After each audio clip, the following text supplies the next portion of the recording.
Tremendo privilégio é ministrar a palavra num dia como hoje. Me perguntaram, não é, na rede social, qual é a importância, bispa, da Sexta-feira Santa, ou Sexta-feira da Paixão, para nós que somos evangélicos, para nós que somos cristãos evangélicos, não é? Tem algum significado religioso que nós devemos observar e tal? Fizeram esse tipo de pergunta para mim. Então, o apóstolo me pediu para ministrar a palavra hoje e eu quero responder na ministração da palavra hoje. Eu acho um dia significativo, acho que nós devemos relembrar, não é? Que Jesus Cristo, sim, morreu na cruz do Calvário por mim e por você. Mas eu gostaria que você pegasse a sua Bíblia. Pega a sua Bíblia, você que me assiste pela plataforma social do apóstolo, né? YouTube, Instagram, você que me assiste pela Fonte TV. Você pode pegar aí, você que me escuta pela rádio, talvez esteja me escutando pela rádio, ou também pelo site www.fontedavida.com.br. Pega a sua Bíblia e nós vamos estudar a palavra de Deus. Você vai abrir a sua Bíblia em Gênesis, capítulo 1, versículo 1. Aí você me diz o seguinte: peraí, bispa, nós estamos falando do Senhor Jesus Cristo e do sacrifício na cruz do Calvário. Como é que você vai ler Gênesis, capítulo 1, versículo 1? É porque a palavra de Deus tanto o Velho Testamento quanto o Novo Testamento é uma linha de pensamento única. O Velho Testamento e o Novo Testamento se completam. E nós vemos uma única linha de pensamento. O pensamento do nosso Deus poderoso, Criador dos céus e da terra, e o seu plano eterno. O plano eterno de Deus que inclui a mim e inclui a você também. Então é isso que nós vamos ver aqui, Gênesis capítulo 1, começando no versículo 1. Como é que começa aí Gênesis 1:1? Eu vou pedir para jogar aqui na LED também, atrás de mim, porque as pessoas que vêm pela rede social podem acompanhar. Gênesis 1:1 diz a palavra do Senhor: no princípio criou Deus os céus e a terra, porém, estava sem forma e vazia, havia trevas sobre a face da terra, sobre a face do abismo, e o Espírito de Deus pairava por sobre as águas. E versículo 3 disse: e disse Deus, haja luz. Pau! Né? Explosão de luz. Tem até uma canção que a gente canta, né, que fala o seguinte: e Big Bang para disfarçar, porque ninguém explica Deus. E disse Deus, haja luz, e houve luz. E o universo está em expansão até hoje. E esse haja luz está existindo até hoje. O universo continua em expansão. Então, Gênesis, o início da palavra de Deus, escrito por Moisés, primeiro livro. A palavra Gênesis quer dizer início, começo.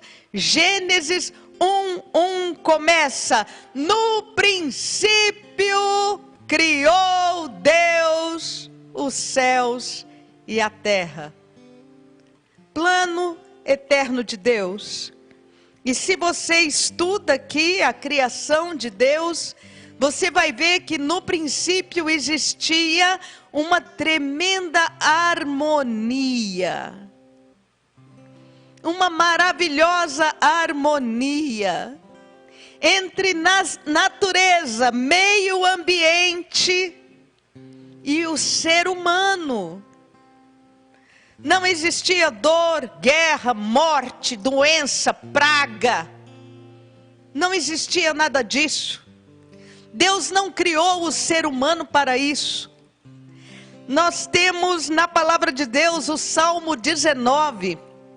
Você não precisa abrir, ou depois, se você quiser, anotar aí e abrir a sua Bíblia no Salmo 19. O Salmo 19 diz o seguinte: os céus proclamam a glória de Deus, e o firmamento anuncia as obras do seu poder. Eu não sei se você é desse tipo de pessoa, mas eu sou muito contemplativa. Ontem e antes de ontem, tinha uma lua maravilhosa no céu. Quem gosta de olhar para cima um pouquinho, viu que a lua estava esplendorosa, maravilhosa. Gente, na minha infância, os meus avós moravam numa chácara.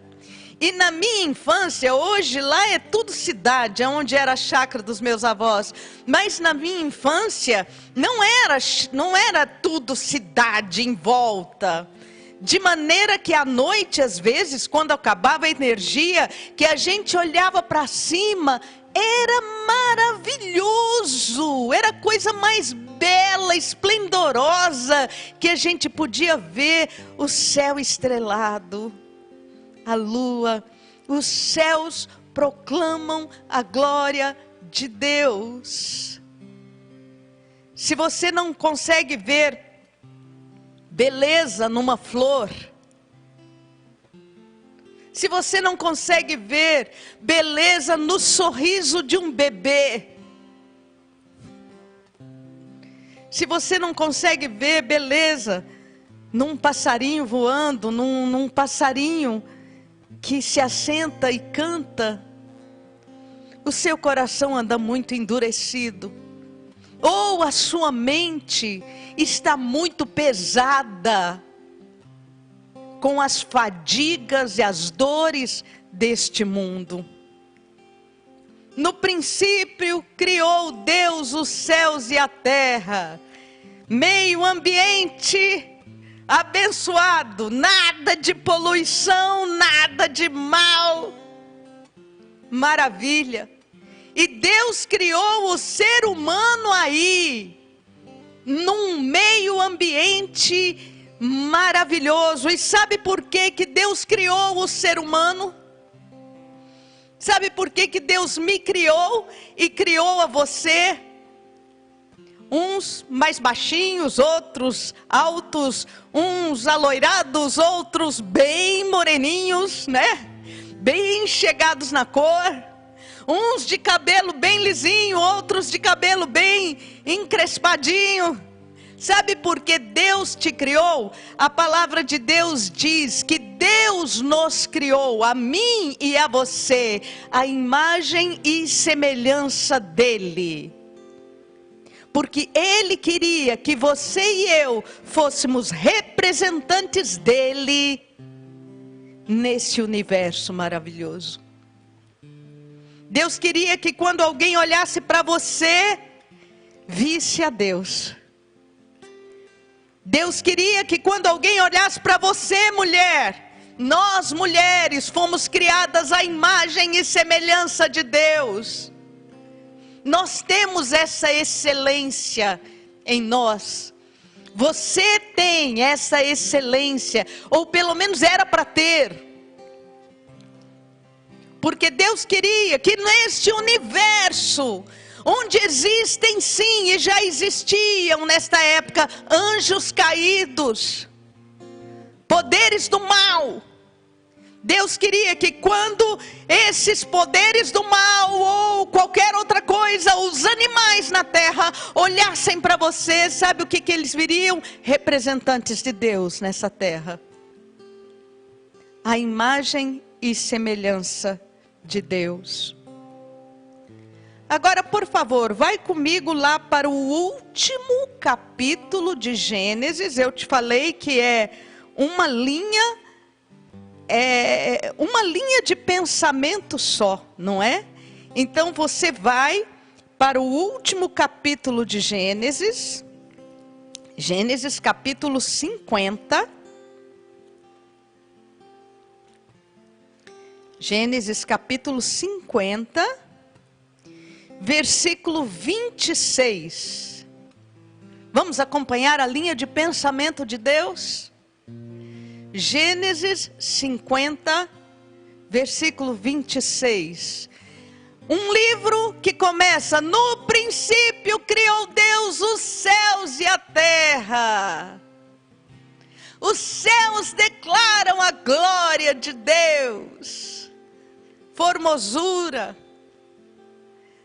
Os salmos ainda dizem: glória e majestade estão diante dele, força e formosura no seu santuário. Olha como é que termina o livro de Gênesis. Versículo 26 do capítulo 50. Morreu José, da idade de 110 anos. Embalsamaram-no e o puseram num caixão no Egito. Um livro que começa com glória. Um livro que começa com a fala de Deus, a voz de Deus, a criação de Deus, a bênção de Deus, a harmonia de Deus.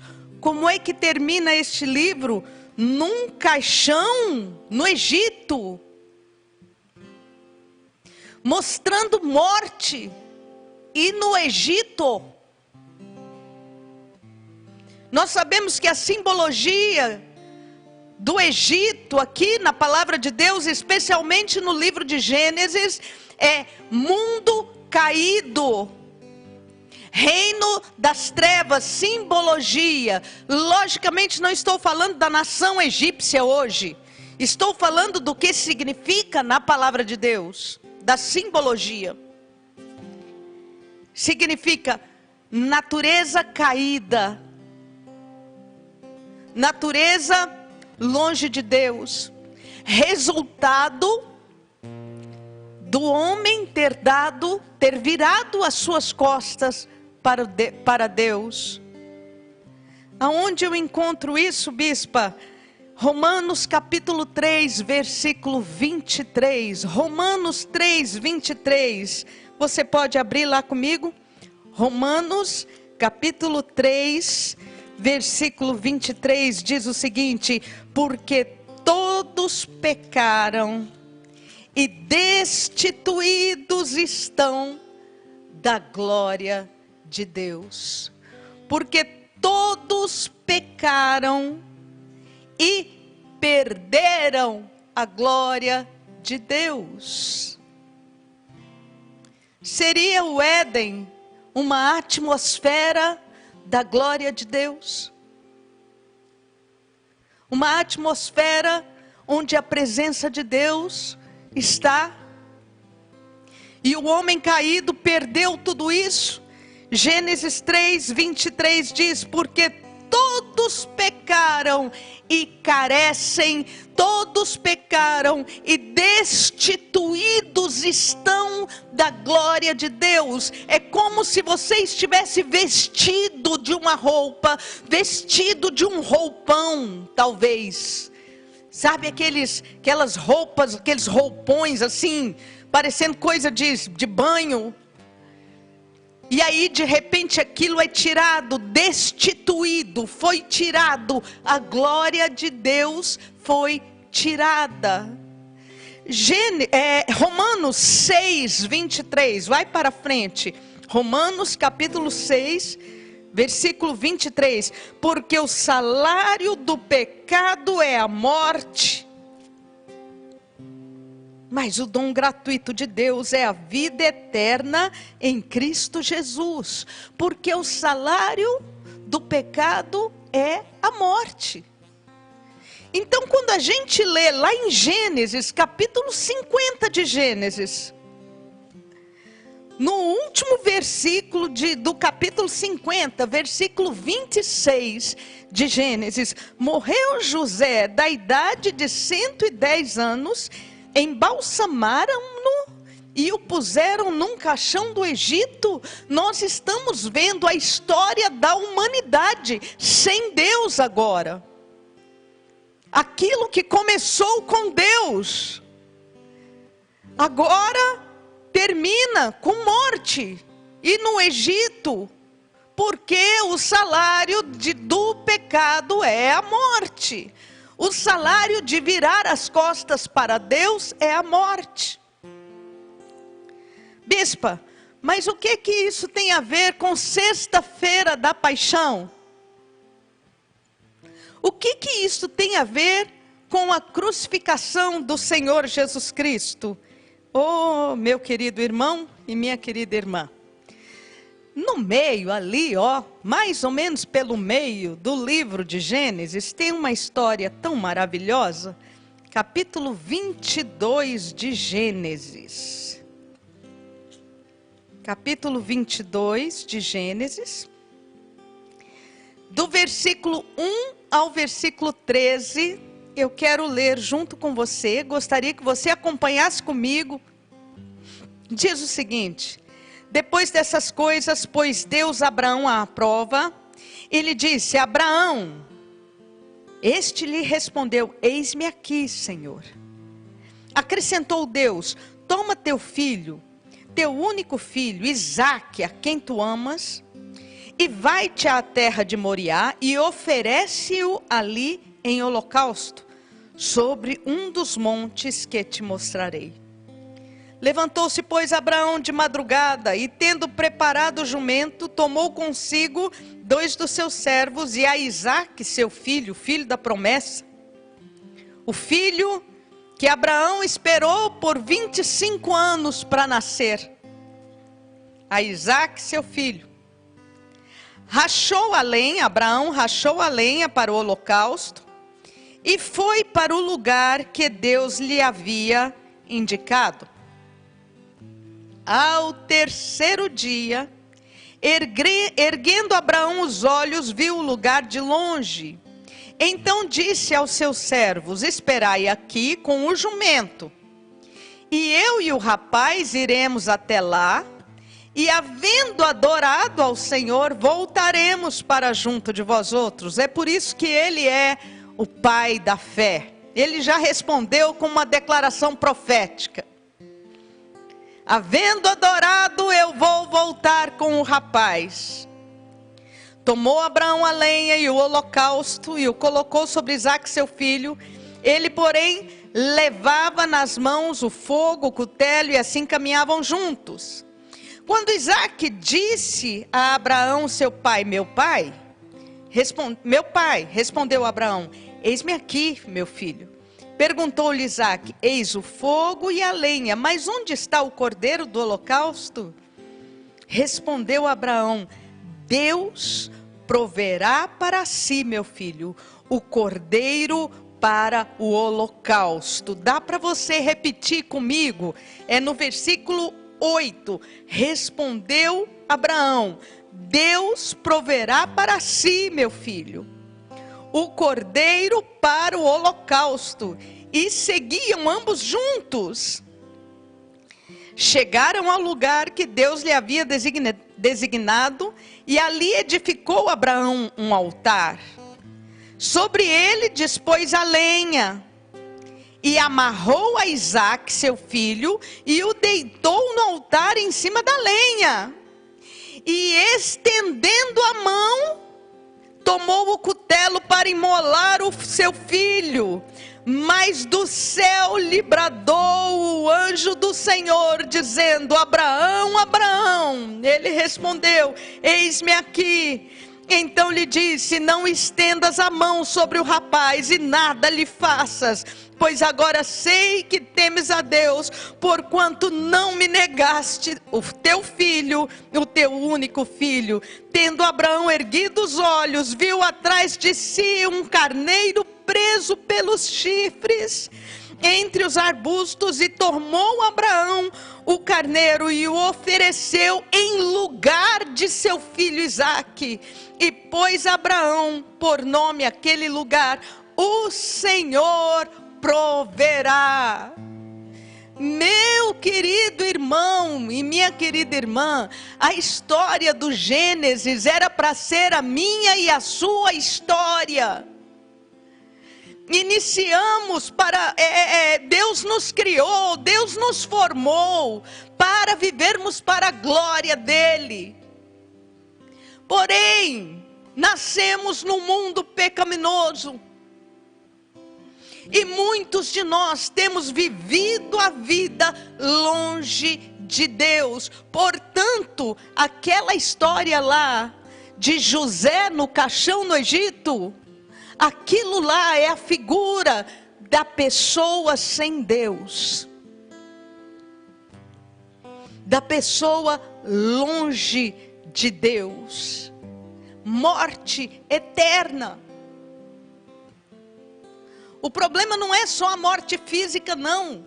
O problema é morte eterna, é longe de Deus eternamente, sem relacionamento com Deus. Porém, Deus proveu o cordeiro para si. A história de Isaque mostra isso. Deus pede a Abraão o único filho, e isto me lembra a história do Senhor Jesus Cristo, porque Deus amou o mundo de tal maneira que Ele deu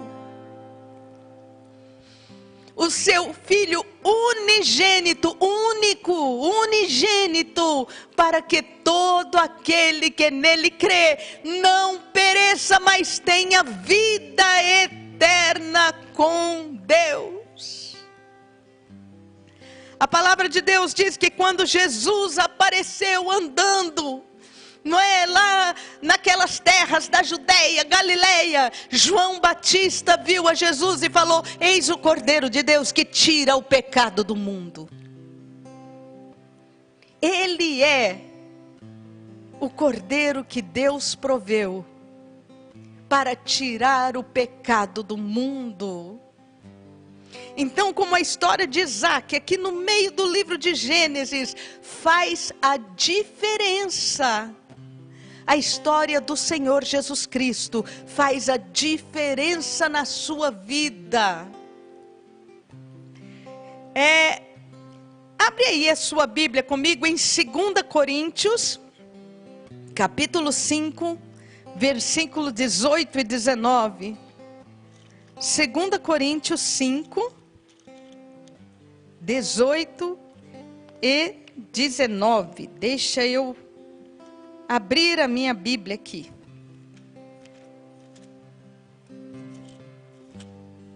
2 Coríntios 5, versículo 18 e 19. Você pode ler aí junto comigo?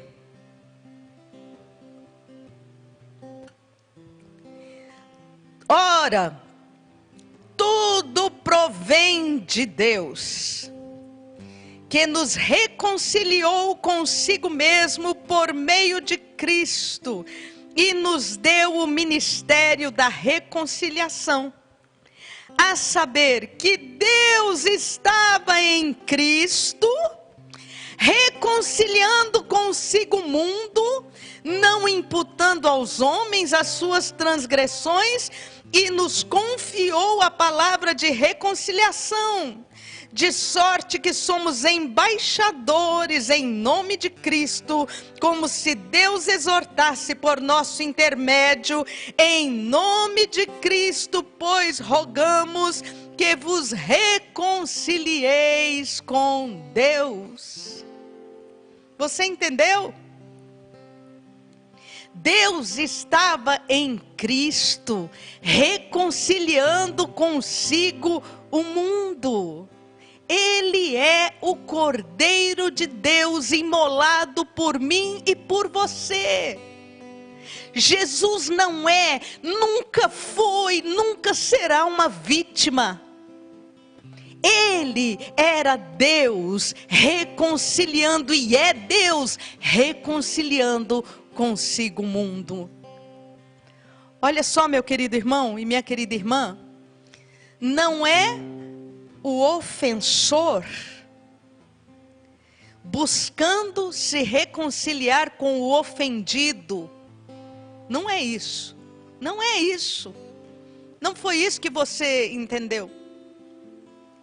É o ofendido, aquele para quem eu, você, a humanidade virou as costas, que veio a esse mundo e o Verbo se fez carne e habitou entre nós.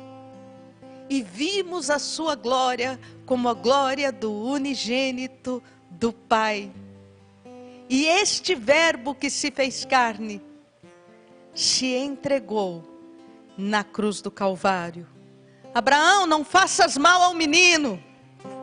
Olha para trás, Abraão, e você vai ver o cordeiro que Deus proveu para si. Você não precisa mais morrer eternamente. Você não precisa mais viver eternamente nas suas angústias. Você não precisa viver mais nas suas ansiedades, nas suas dores, nas suas revoltas, no seu ódio. Você pode contemplá-lo na cruz do Calvário. Ele morreu na sexta-feira e ressuscitou no domingo. Ele é o Cordeiro de Deus. Ele é Deus reconciliando-se com o mundo.